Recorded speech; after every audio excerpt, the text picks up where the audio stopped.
all about working in series, which has been a very important part of my development as an artist and a painter. And so let me just run through this. Some ways that I feel like it's really impacted me are that it creates a focus and a theme that's really can be defined by sort of boundaries. Whatever the theme is, that's what it is. And that theme can be, even be more abstract, but it also can be very sort of narrative, which as painters, it frequently is. If you're dealing with sort of representational and narrative or realistic work. Um, it also provides new challenges because you are really focused on trying to explore that theme. It's also an opportunity to use new narratives as well as new techniques. So either way, it's there's it's all about exploring, which I think is just amazing. And you will get into some other examples of that throughout this. Each piece that you do in a series kind of informs what comes next, especially if you're working with sort of an abstract type of genre. That I'm kind of going through that right now with my own work. Excuse me. And it also strengthens your own voice. I'm clearing my voice. Excuse me. Oh boy. Yeah, I got a little frog in there this morning.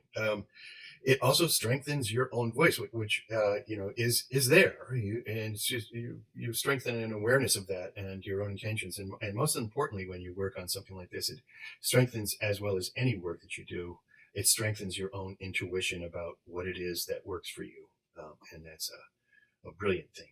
Alrighty, so some examples of my own series. This one was really one of the first ones that was a major series of paintings all about Cuba. Went there in 2001 and came back with a lot of photo reference and worked up this series. And right on the tails of that same series, for one show at the John Pence Gallery, I did a whole series on Columbus Day Parade in San Francisco. So this, and what I learned about this particular series of paintings, the parade paintings, was a lot about pattern and how you can really play with that, which obviously you can sort of see that with the way these are designed. Another series of paintings that I did when I first moved to where I live now, they held the Northern California Championships for the soapbox derby, and it was just such a fun and colorful thing to witness, and did a whole bunch of stuff with that. So I wanted to get into some sort of classic examples of people that worked in series. Obviously, Monet working on the water lilies and those paintings, that whole series of paintings. Mondrian, you can see the development in that. So he really explored and sort of you can see the very dramatic evolution of his work from the tree shapes into very grid-like patterns that he worked with. It's quite remarkable. But a lot of people might not be aware of his series of florals, which I really respond to. I think they're just fabulous and love that. So it's not like when you work within a series that you have to sort of stay with that. It's really all about exploring and pushing the boundaries and investigating certain things about whatever that theme is. So Giorgio Morandi, whole lifetime of working within a limited palette and a range of shapes and items that he kept using over and over. So talk about a focus. Yeah, pretty amazing. I love his work. Emil Carlson, if you haven't heard of him, one of my favorite painters. And you can think of I don't know that he actually did still lifes at any particular time period. Say he might have done them throughout his whole life, but once you start working with whatever the subject matter is, in whatever way, whatever style, what have you, whatever palette, and you revisit that throughout your lifetime. That's that for myself. I do that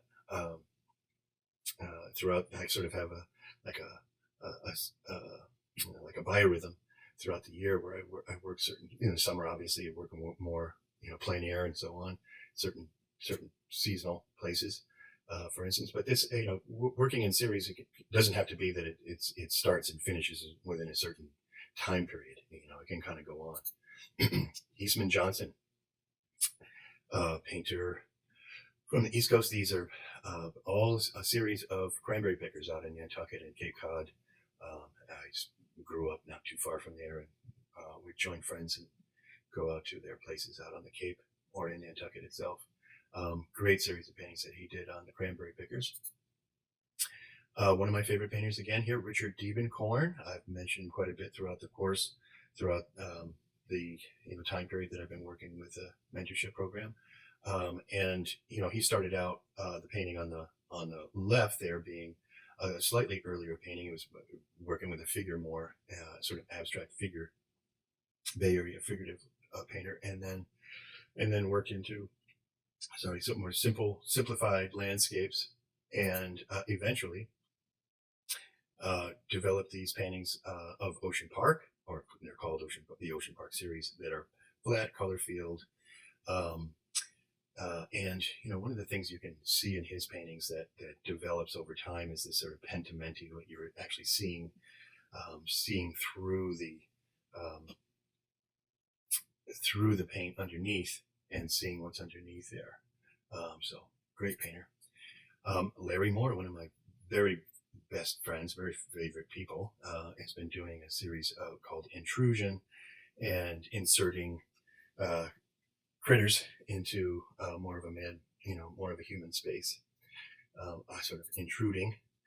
And Stuart Shills, a name that a lot of people haven't heard of. I started following him in the 80s, and he did a lot of paintings like the lower, well, most of the paintings that don't have the color, they're just pure color. And now he's even gone into sort of more abstractly. You can see, even with this particular set of paintings, some of the shapes reoccurring. Like I can see a definite relationship between the painting on the left and the painting in the center, and now and maybe even this painting in the center and the painting on the right, just in the color scheme. So lots of ways that you see things resurfacing or influencing the way that you work. Malcolm Lipke, but also known as Skip Lipke, was a big influence on me when I started painting the figure. Really looked at the way that he simplified and dealt with the figure. Early on, when this would have been from the 80s, maybe mid to late 80s, did a whole series on the garment industry in New York, and I just love those. He's doing similar sorts of series of figurative work, but a lot more sort of glossy and sort of a lot more sexy, so to speak. But still working within a sort of some limitations, I would say, sort of on, or limits. He's working within a certain type of genre and style in those pieces. Jerome Whitkin, realist painter from New England, twin brother to Joel Peter Whitkin, who was a very famous photographer. Both of them hugely successful in their careers. Apparently they didn't get along too well most of their adult life until sort of recently, within the past few years, they got together, they had a big show together. So Jerome Whitkin, actually his brother as well, deal with some really heavy subject matter. In this series of paintings he did that are all about the situation with a figure in a situation like an atelier situation where people are painting from the figure in a studio. And but what he's done is just taking it to a different place, and it's like when the model's on a break, on their phone, or he did a whole bunch of paintings like this. And then you'd go into, these are a little bit more straightforward sort of portraiture pieces, but check him out. He's just amazing. He's got a whole series of paintings that are based on Van Gogh. Brilliant painter. And some of these paintings are very large too. Pretty impressive in person. Gerhard Richter. We talk about series. These are paintings from very, gosh, I think they're like 60s, early 70s. And he was, I think in many ways, his whole lifetime, he's been trying to define what a painting is. So he was at this point, he was trying to um, show sort of the relationship between photography and painting. And even though these paintings aren't photorealistic, he actually did quite a few pieces that were more photorealism. But this was a series of paintings that he did back then, and you can see in later work, current work, that he's using that sort of blurry technique. You can see what he's doing here is just using this big squeegee and just dealing with the paint by itself, pure paint, pure color, and creating these ginormous paintings that are just that color field paintings. So quite an evolution and development of a theme in his case. So I think these are, yeah. So I'm returning to series paintings that I did. One of my favorite series paintings based on barbershops or barber schools. I had a friend that had a school that the top painting and the painting on the right were from the Moeller Barber School in Oakland, California. I felt very fortunate to get in and to get some reference from that, and then would continue to go into some barbershops that were local. Actually, just FYI, was the whole interest and idea of working with that was while I was teaching in Tucson with Gabor and Christine quite a few years ago. Happened to go into a barbershop and was just it was such a fun experience. I thought it would be a great series to get into. So now some current work. Last year I got into a whole series of abstract paintings that I called the turmeric series because of the color that resurfaced. That was the common denominator through most of these, and I just kind of ran with it and let it go. Like I say, each painting kind of directed me where I was heading next, and vice versa. I really kind of put these on the slow burn, so to speak, and didn't really rush through them. It took me a long time to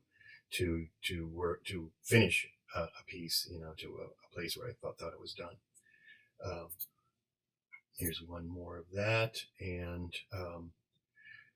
again that turmeric color, just a sort of little palette shape there, a little oval, and some other things that were recurring with the dogs coming through. This one with the lilac. So I was trying to deal with sort of representational elements within a more abstract field, and building up the surface of the paint, the skin, sort of the sculpture-like way that you can build up the sculptural way that you can build up the surface with texture and so on. So that's what I was focused on with these abstract pieces.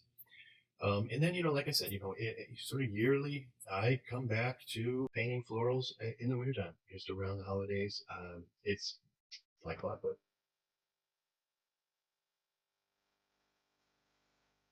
From scene to scene, framing your vision is the theme of this course and is designed for artists at all levels to explore new ways of seeing the world around them, to recognize the potential for subject matter in the everyday, and how to translate that into paintings that share your unique vision. My teaching experience includes 10 years at the San Francisco Academy of Art, Pixar Studios, and the California College of Art, and private workshops for 25 years. The class begins with a review of the principles of painting with an emphasis on composition and design.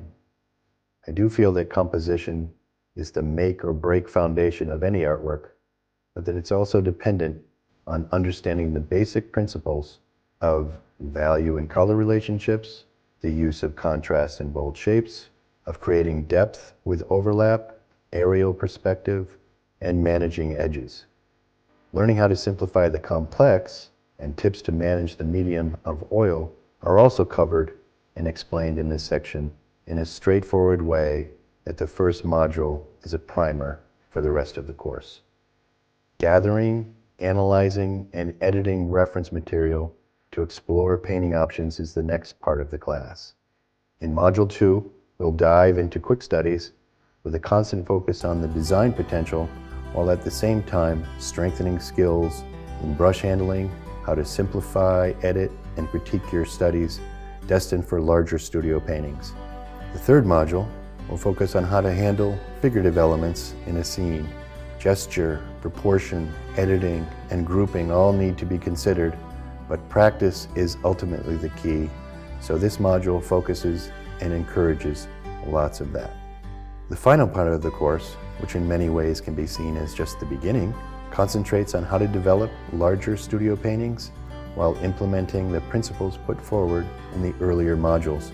We'll also explore various palettes as options in the process, address paint quality, and techniques for working into a painting during multiple painting sessions. I do look forward to the opportunity to work with you.